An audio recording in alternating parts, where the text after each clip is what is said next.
And I'd read pages, this to hundreds. I'm like, oh, my God. You don't start with illiterate parents and end that far away without a lot of work. Very, very humbling.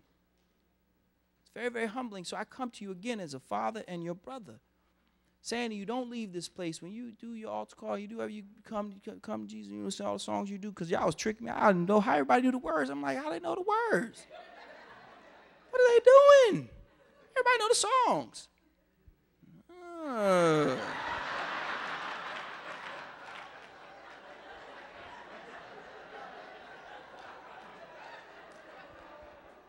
Trick the light-skinned guy, I see. Before you leave this place, my job is not to preach the words. You got a very amazing man who can do that.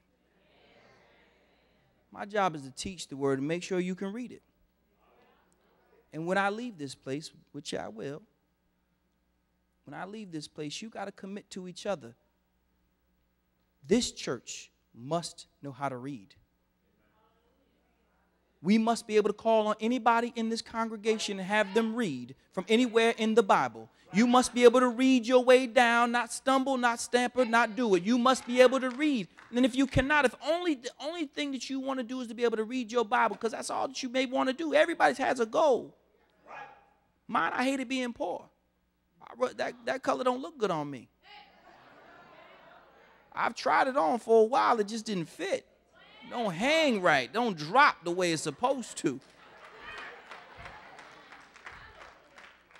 I need a tailor in my life. You understand what I'm saying? I got broad shoulders and a big ego. I need clothes that fit.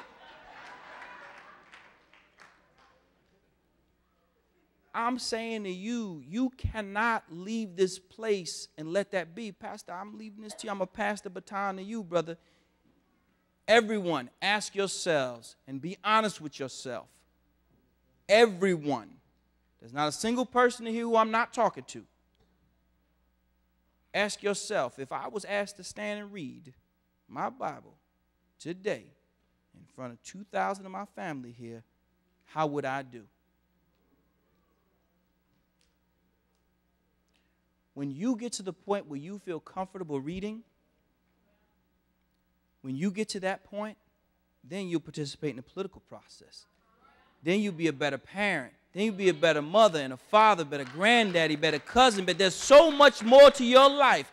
Sure, it might earn you some more money. That's for true. However, you will feel better as a person. I'll finish with this. Mr. Z, after he went into that library, he did learn how to read. Now Mr. Z is going to college.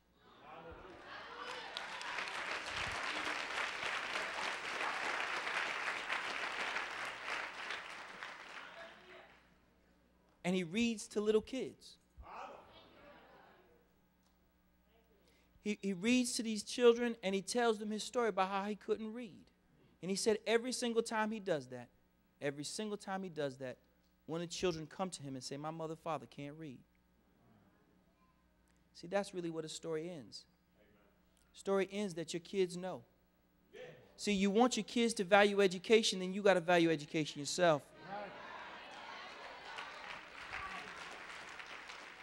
The story ends with me being honest with you. You ain't fooling nobody. Everybody in here knows somebody who's struggling to read, and especially who knows is your child. Just like Mr. Z's son knew, your kids know.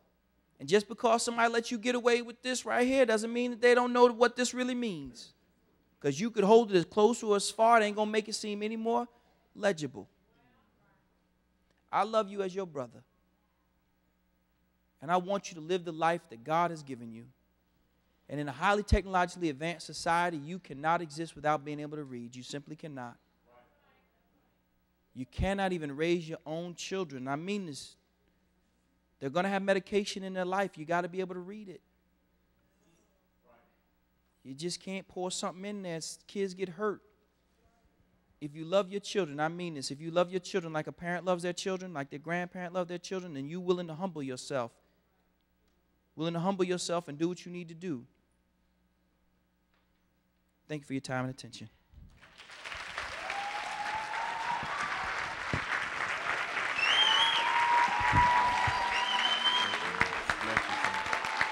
Have a seat.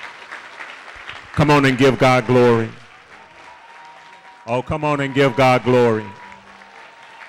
Come on and give God glory. Now,